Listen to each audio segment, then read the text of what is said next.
I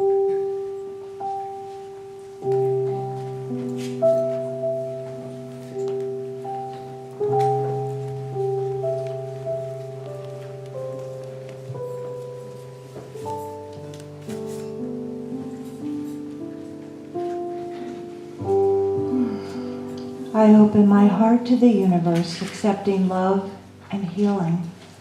I open my heart to the universe, accepting love and healing. I open my heart to the universe, accepting love and joy. I open my heart to the universe, accepting love and joy. I open my heart to the universe, accepting love and peace. I open my heart to the universe, accepting love and peace. And so it is. So it is. Good morning. Good morning. I'm so excited to be here. I'm so excited to see all of you.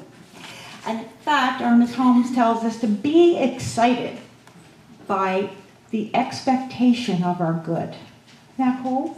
Be excited by the expectation of our good. I'm going to go out on a limb a little bit here today. We're going to talk about courage and vulnerability and a lot of fun things like that. So I want you to just understand that the universe rejoices in the courage that it took for you all to come here today. Each one of us could have stayed home. We could have pulled the covers over our head, right? But we had the courage to get out of bed and show up, and I want to celebrate that today.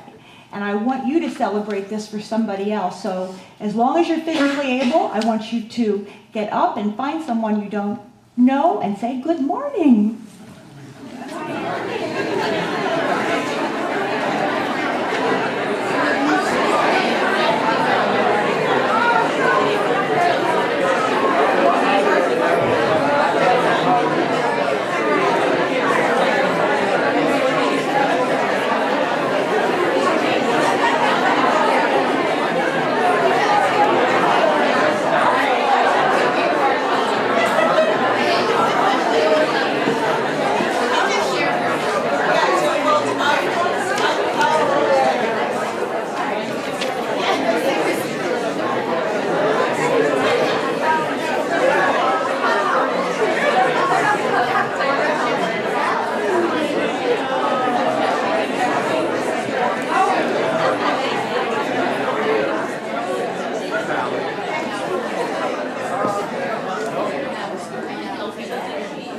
Oh, that's wonderful.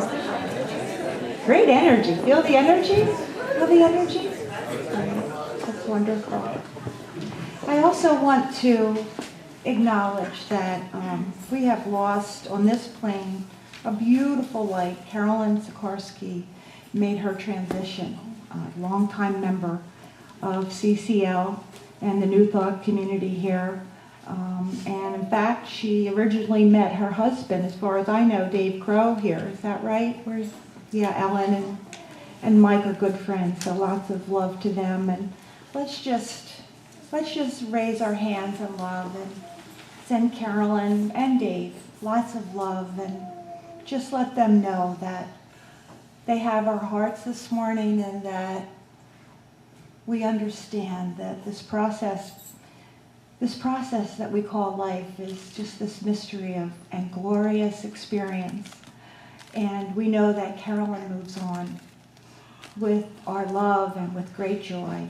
And our hearts go out to Dave in his sadness this morning, and we certainly send him love too. So thank you for that. Thank you.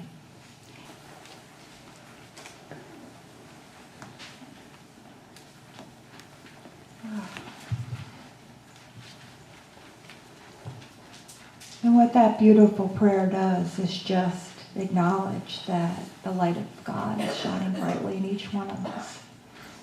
I can see it in each one of you. And thank you, Beth. Beautiful.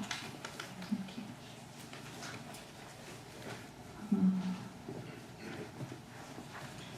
Whew. Okay.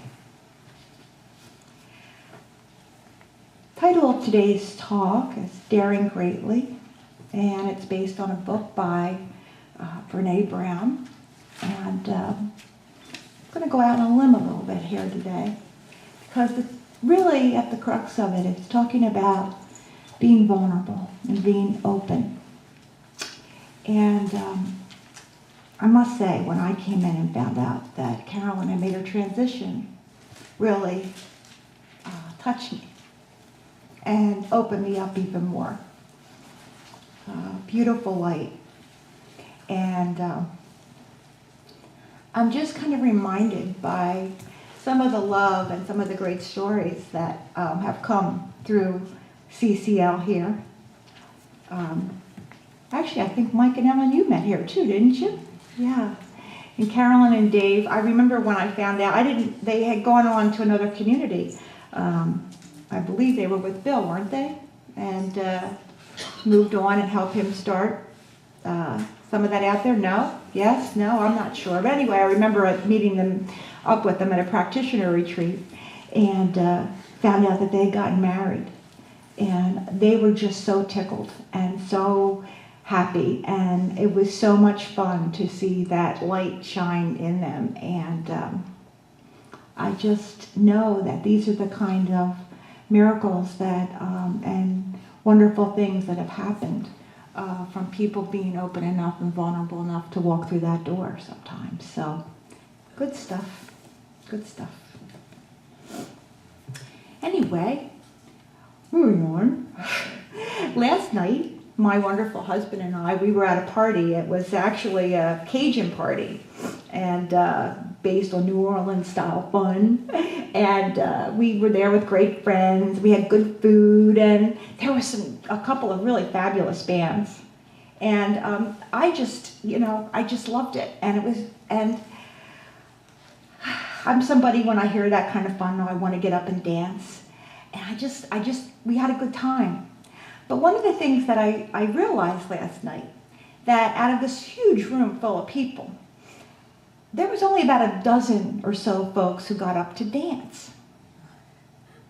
And I realized that part of what happens in these situations is that a lot of folks are just afraid of looking silly, or of just letting themselves go and having a good time, or afraid that somebody's going to say, well, who does she think she is up there dancing, or something like that. You guys know what I mean, right? We step into places where we put ourselves in a neutral zone, so we don't have to risk too much. We're there, we're going to have a good time, but we're not going to let ourselves have too good of a time, right?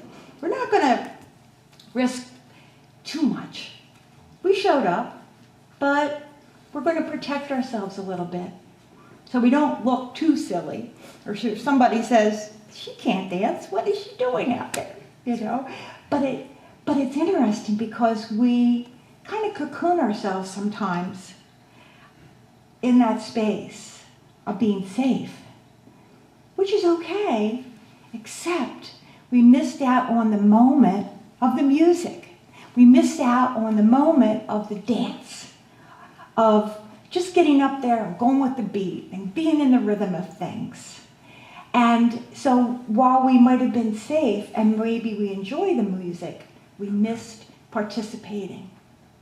And that moment won't come again.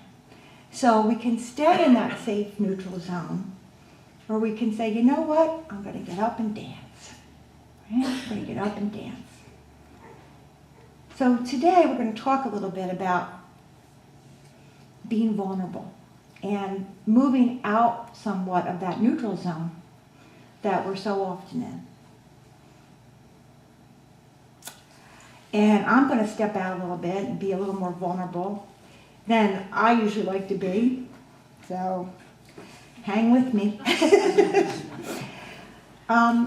I actually have been feeling a little nervous about this talk because I realized if I was going to talk about this, I had to go into my vulnerability, stay in my neutral zone or not. And I could, boom, stay there. But how authentic would that be? I have really been in a place in recent months of wanting to cocoon because I've been needing to heal. We went through a really awful tragedy last fall. And in order for me to deal with that, I needed to stay in a place where I could grieve. Now, my modus operandi would be to be strong and charge on. I'm fine. I'm okay. Yeah, it's fine, thank you. So, blah, blah, blah. And just move through it that way. But I went to a place where I was just flattened. And I knew that Spirit was putting me in a place where I had to say, okay, Sue, give up that facade. You're flattened. Just be with it. Just be with it. And it was painful, and it still is. And it was exhausting. Grief is exhausting. and it hurts. And you don't know what to do except be with it. And hang in there and go through it. And it is really a message, I think, for all of us to sometimes step out of that zone where we've tried to protect ourselves to such a degree that we don't want to feel what's going on. We don't want to feel the pain. But when we embrace it, we can come out on the other end with some hope. When we feel that rejection or that anger, that grief, we can take it for what it is, realize it's an extraordinarily valid emotion that we need to grieve. We need to be real with ourselves. And it's interesting because oftentimes we would allow someone else that space and expect them to be in that space. But we don't give ourselves that time, that place, that love that we might need to create a healing balm, and so that we can move forward. Because when we get to the other end, we can be in great gratitude for what we had and what we appreciated and the moments of joy that were there and actually still are, because they're a part of us. And we're able to move through and see them and celebrate that space again. So I think it's important for us to step out of the neutral zone, to be in the dance, because we don't know when the music might play again. So we want to take this time, this precious gift of life, and be present as best we can. We want to appreciate the joy. We want to be in gratitude. We need to dare greatly. We need to dare greatly.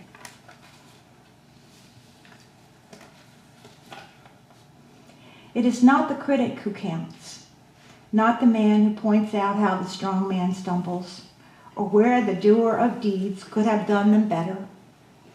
The credit belongs to the man who is actually in the arena, whose face is marred by dust and sweat and blood, who strives valiantly, who at the best knows in the end the triumph of high achievement, and who at the worst, if he fails, at least fails while daring greatly.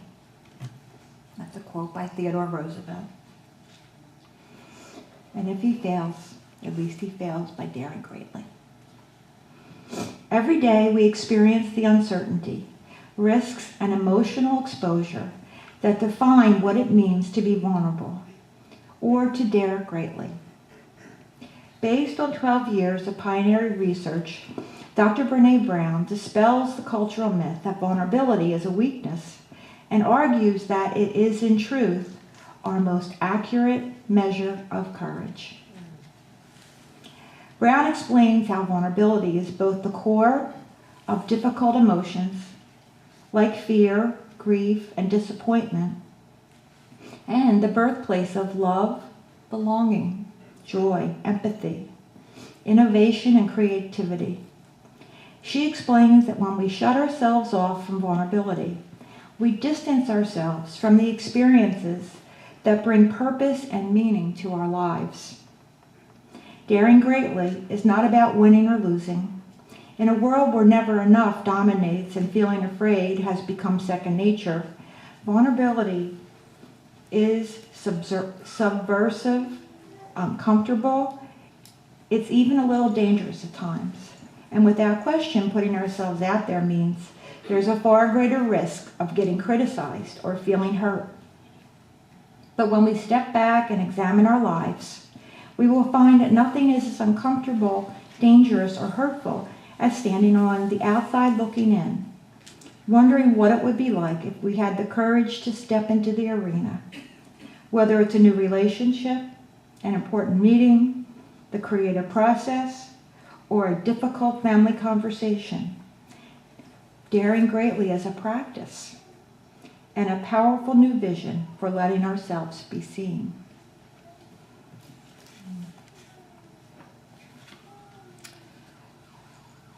So, again, I understand the courage that it takes to show up here today. Just today. Just to be here in this moment. To acknowledge who we are and our journey. And I know, like you, that many of our journeys have not been the easiest. They haven't been a whole lot of fun sometimes. And sometimes they've just been completely joyful. And we've had our hurts and our pains and our triumphs and our joys. It's all part of being alive. It's all part of being here. It's all part of being just in this moment, in this now. And, I'm going to acknowledge to you today that I am so crazy blessed. I have this fabulous husband and wonderful children and grandchildren that I just adore.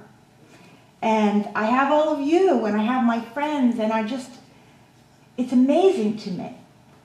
But I've had my struggles also. And, growing up, my parents, God bless them, they did the best they could. But it was not an easy journey. And I can tell you now that, I was beaten up until I was 18. I was abused. I was sexually abused by a stranger in a bowling alley when I was 9. I mean, we could just all stand there and say, boy, have I got a story for you. Because I know I'm not the only one. We've all had our heartaches. And it's interesting because some of the things I remember are not the physical stuff, but the mental stuff. One of the things that I used to be told was, who do you think you are? Who do you think you are? Anybody else ever hear that? Right? Who do you think you are? And it's interesting because what happened in these moments was that we were shamed. We were shamed. And at the time, the shame was a two-way conversation, or at least there was somebody else saying it to us. We didn't dare say anything back. But what we did was turn it into an eternal, is that funny I said that? Internal conversation. Hopefully not an internal one. An internal conversation. We took all that and put it inside so that we had these tapes playing. Well, who the heck do I think I am? I better sit on the side. I better not get up and dance. Shame is intensely painful. And it's a personal feeling and experience of somehow being flawed. And if we're flawed, then we must be unworthy. And who the heck's going to love us? And how am I ever going to belong? And the less we've talked about all that, the more we've internalized it, the more power it has. And it's a pretty nasty thing. Shame is highly correlated to addiction, violence, aggression, depression, eating disorders, and bullying. Our stories have power over us unless we can shed some light on them. And I know we're all here today because now we've been able to say, I know the truth. Thank you, God. Thank you, God. We know the truth. That is not real. It's stuff. It's human blech. It's blech. Right? You just want to go, woo, get away. It's awful. Awful, yucky stuff that we've somehow internalized most of the time as children when we really didn't know any better anyway, instead of realizing that we are the beloved children of the beloved. Beloved children of the beloved.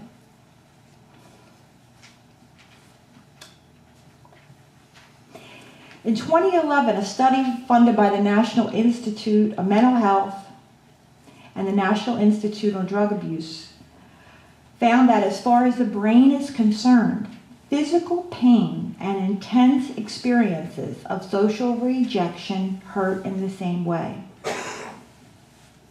So when I define shame as an intensely painful experience, I'm not kidding. I'm not kidding. Brené Brown, not kidding. Locke, not kidding. No kidding. No kidding.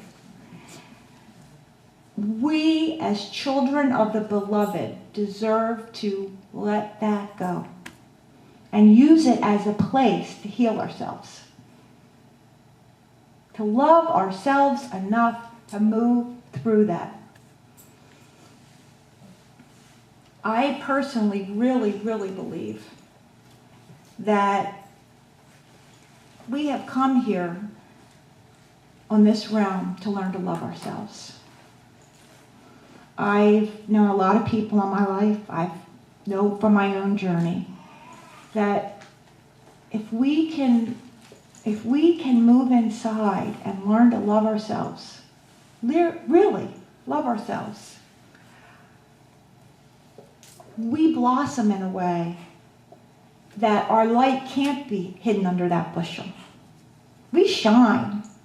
We rock. We move. We groove. We dance. And you know what? That's what we deserve. I know it. I know it to my core. And I don't care what anybody said to me when I was little. I don't care what anybody says to me now. You might hurt my feelings, but guess what? I'll get over it. Because at this stage of the game, I get it. I get it. We're here to love ourselves and express that love. Because we are expressions of God. That's our truth. We are how God shows up. And I'll be darned, I believe God showing up saying, I love you. Let's dance.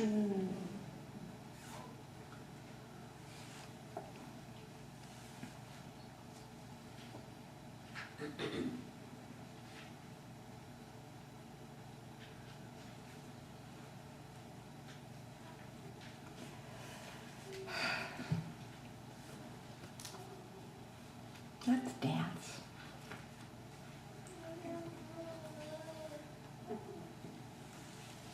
Now, in order to do this, we've got to do our work. Just like I needed to grieve, we need to take some time and figure out what behaviors have we internalized that are keeping us stuck in a place where we decide not to dance. And this takes courage for all of us. Not just for me, but for each of us. I know it does. You know, it's easier sometimes to turn away. But then when we do that, we're not fully alive to this moment. which is really all we have. God's love showing up in this moment. The dance is in this moment. This room full of beautiful people and friends are here right now. Not tomorrow, but right now. So we have to figure out how to deal with some of this stuff and realize what some of our behaviors have been that have kept us on the sidelines.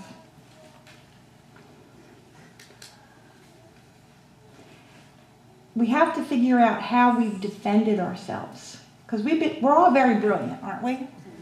We've really figured out how to defend ourselves against a lot. We don't want to be hurt anymore. We don't want any more grief. We don't want to hear any other bad stuff. But guess what? It's going to be there anyway. Defending ourselves really isn't protecting us from that. We only think it is. Sooner or later, we all have our journey to go on. When it comes to understanding how we defend ourselves against shame, this is, again, Brené Brown, I turn to the wonderful research of the Stone Center at Wellesley.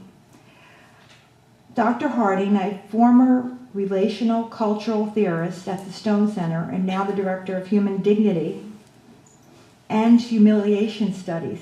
Isn't that something? There's a director of human dignity and humiliation studies. Whoosh.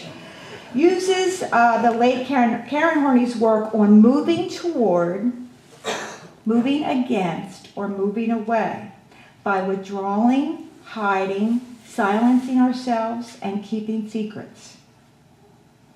Now, some of us move toward by seeking to appease and please. Some of us move against by trying to gain power over others, by being aggressive, and by using shame to fight the shame fight. It's kind of like sending real mean emails. Most of us use all of these at different times, with different folks for different reasons. Yet all of these strategies move us away from connection. They are strategies for disconnecting from the pain of shame. So if we're moving against, we're moving toward, we're moving away by withdrawing, hiding, silencing ourselves, keeping secrets. Moving toward by seeking to appease and please, or moving against, pushing back. Sound familiar? Sound familiar to anybody?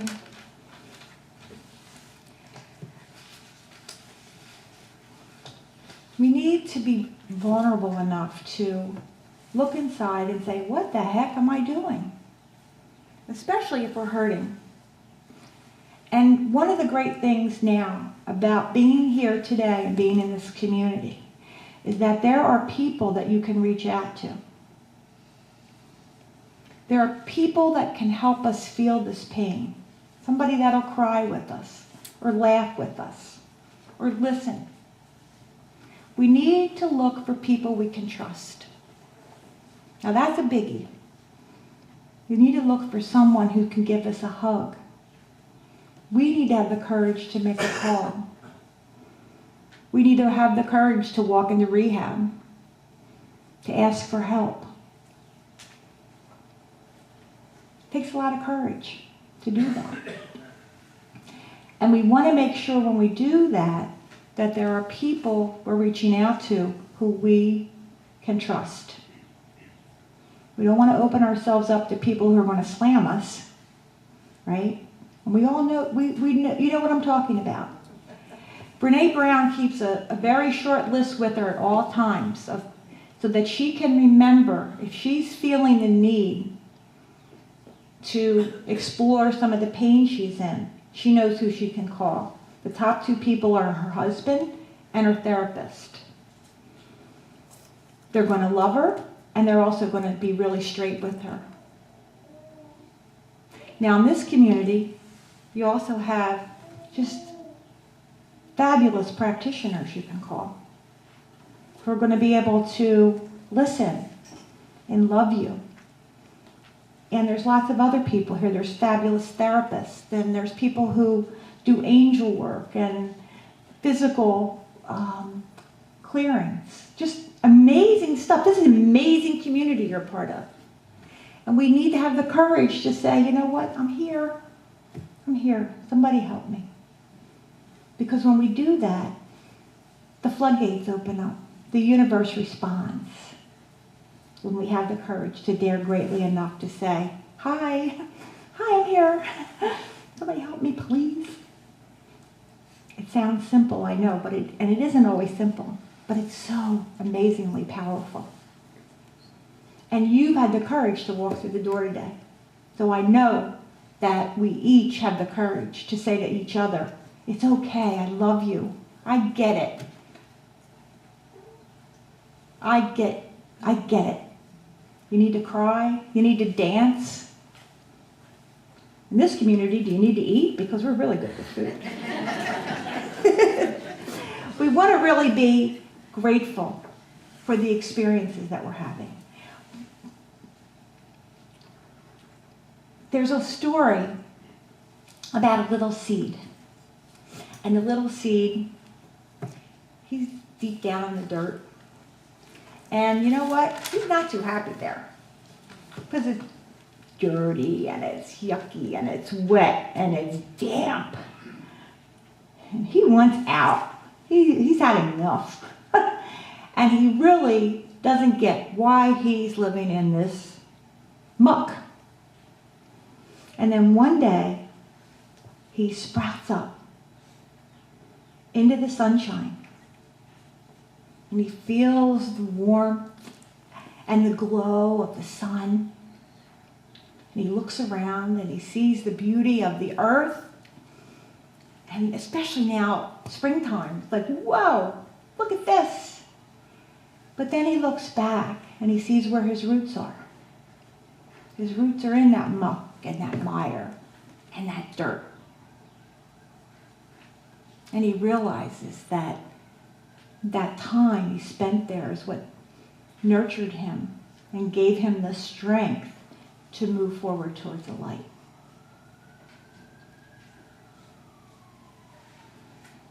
So we want to be in gratitude. And as we move through our journey,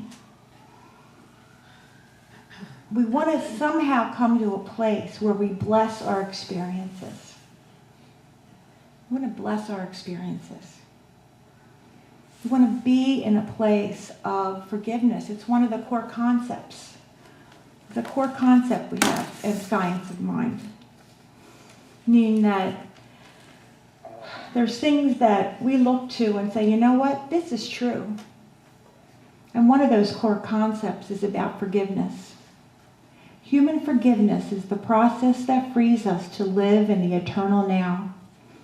It is essential that we wholly forgive ourselves and all others before real spiritual growth can flourish. If I'm holding on to old resentments, if there is any real or imagined injury which I have not wholly forgiven, there is an insurmountable block in the path to my spiritual progress. To free myself, I must totally and genuinely forgive both myself and those who I believe have injured me. Unforgiveness, holding resentment, is a misuse of the spiritual law. It is a rejection of the oneness of all life. Thus, on a human level, forgiveness appears to be a cosmic requirement for restoration of harmony and growth in human living. So if we can just move into a place of letting go and forgiving, we free our own energy up to be in the now. There's a real gift there. And then the next place we go is gratitude. And in gratitude, we look out and we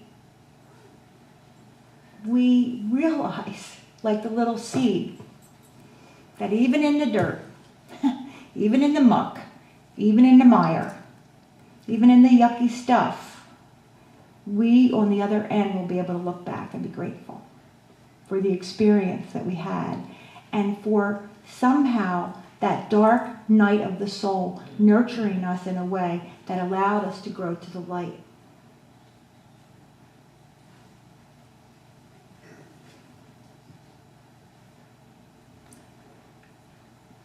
It wasn't just the relationship between joy and gratitude that took me by surprise, says Brené Brown. I was also startled by the fact that research participants consistently described both joyfulness and gratitude as a spiritual practice that were bound to a belief in human connectedness and a power greater than us. So joy and gratitude are interlinked. We want to get to the joy, we got to be grateful. You got to be grateful. So this week, this is actually part 1. I get to come back next week. And there's just way too much here to go into in one talk. But I would like to give us some homework this week. And our homework this week is just to be in gratitude as much as we can. To think about everything and anything you can, day after day, moment after moment, and just be grateful. Because if we're still alive, if we're still breathing, if we're still here kicking, the music is playing, and we want to be able to dance. And if we are in gratitude, it's going to open a floodgate that's so filled with blessings that our joy will not be able to be kept from us.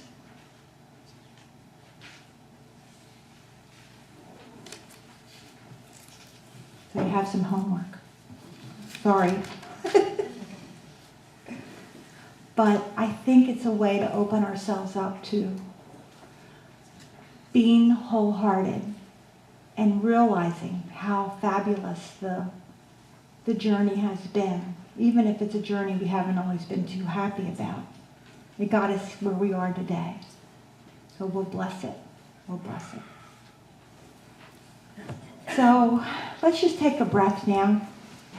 Close your eyes and get comfortable. I'm going to do a little meditation.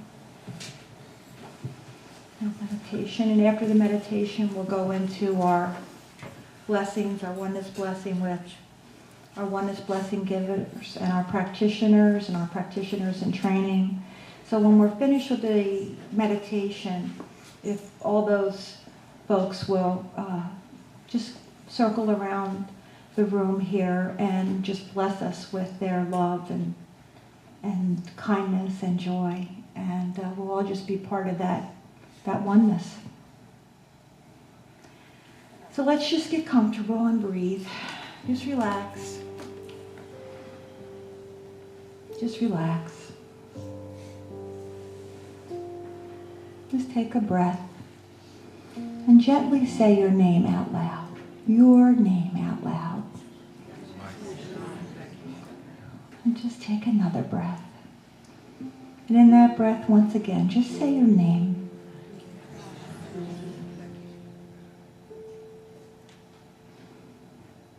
Just say your name again. Just breathe. Say your name with love. Just say it out loud. Just know that you are loved. You're safe. That in this moment it's all good. It's all God.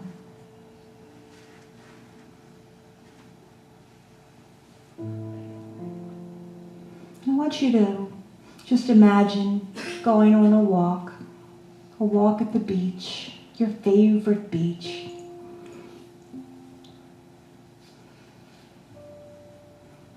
It's beautiful and it's warm. The sun rays, it feels so fabulous on your face. There's just a gentle breeze, just the gentlest of breezes. You can smell the ocean air. You hear the seagulls calling to you in the distance. You want to take your shoes off and let your feet just feel the warm water as you walk along. You're just blessing yourself today. You're allowing yourself this beautiful moment in time to just be in a perfect place, enjoying a perfect day.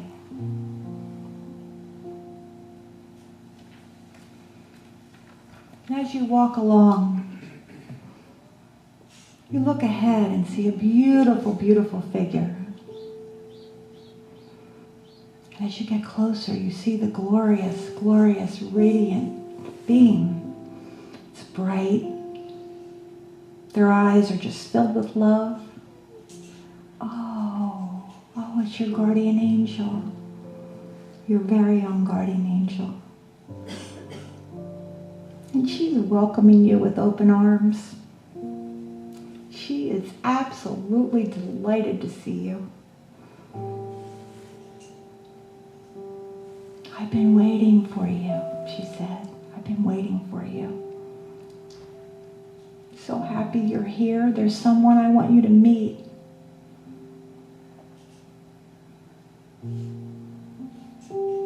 And as you walk a little bit further, you see a small child.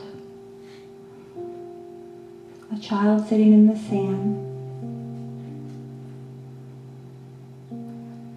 And as you get closer, you realize that the child is weeping. There's toys around and there's other children in the far distance. But this little one is all alone. And you and your angel approach and you look into this little guy's eyes.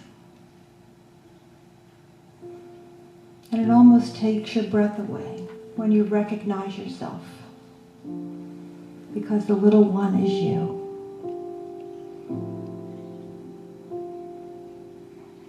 You forgot how beautiful you are. You forgot what a magnificent creature you've always been. You look at that beautiful face, the perfect little hands, that magnificent little body that's grown into who you are today.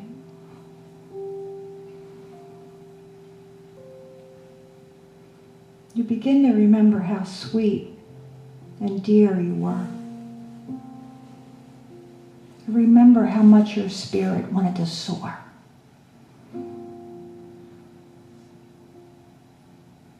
You remember your wisdom, even as a little child.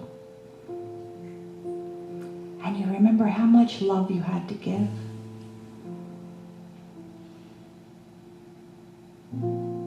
And you remember how much you wanted to feel safe and loved. How much you wanted to belong. And little you looks up and meets your eyes with his. And you say, "What's wrong, little one? What's wrong, precious little child? Why are you crying?"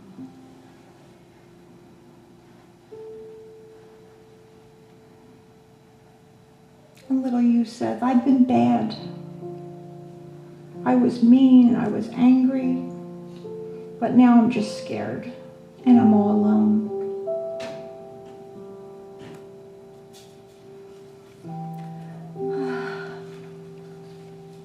You reach out, you take that little hand, and you tell that little soul, "It's okay. It's okay. I love you. I'm here. And I hear you. And I see you. And you're not alone. The only thing that happened was you made a mistake. It's all just a part of growing up. It's all just a part of being human. And you and I together are going to learn to make new choices. We'll learn together and we'll grow together. We'll be kinder and wiser. But most of all, I want you to know something. I love you. I love you. Down to my toes and back again. I love you. You are precious. You are wonderful. And you're so full of possibilities.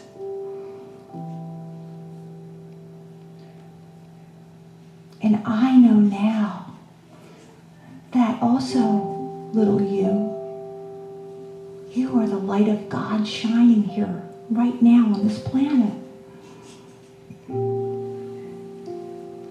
And your light is so bright.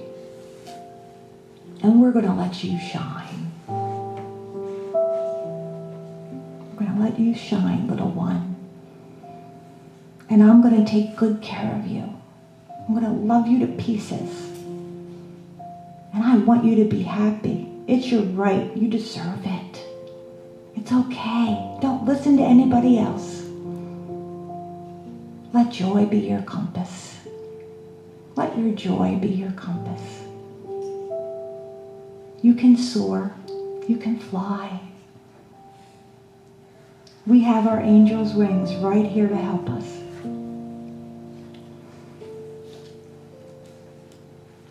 And your angel reaches over and touches your head and little one's head and blesses you both.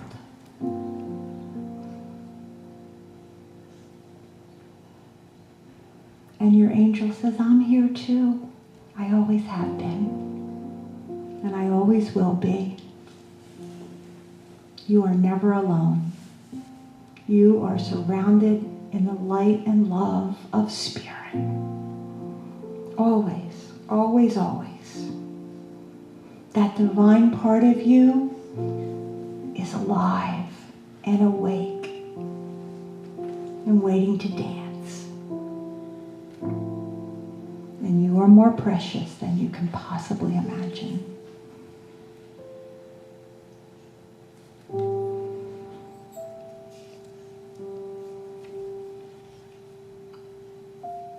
We'll all learn and grow together. And little you smiles. Of course, little you recognized who you were all along, even as you walked down the beach. And little you understands that together this journey is a blessed one. And that little child is loved and protected in ways you can't possibly imagine. But here you are, in a circle of love, with the healing balm of God's love and light surrounding you.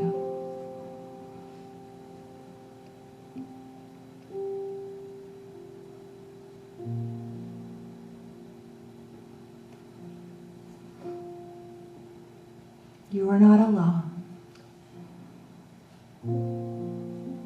I am not alone.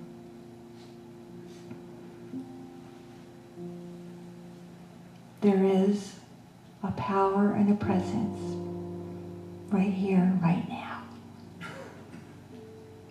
That's blessing and loving and real.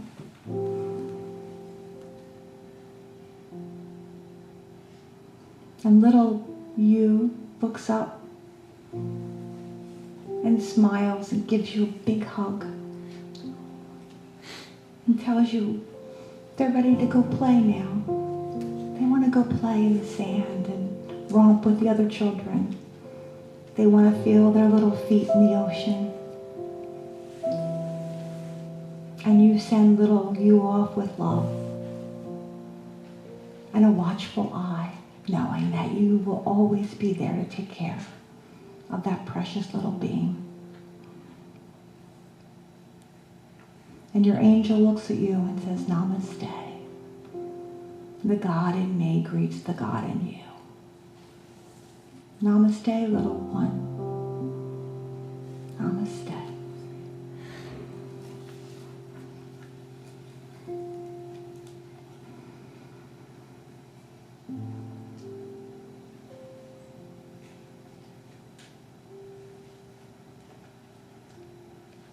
And just now we realize that it's time to come back. Although you can visit any time, this beach is your special place. And little you is always ready to play anytime. And your guardian angel is always with you. And knowing that to be your truth, when you're ready, just take a breath and bring your attention back to this room, back to this place. Gently, just gently when you're ready, put your palms of your hands over your eyes, and when you're ready, just open your eyes and know how much you are loved. You're loved. You are loved. You are loved.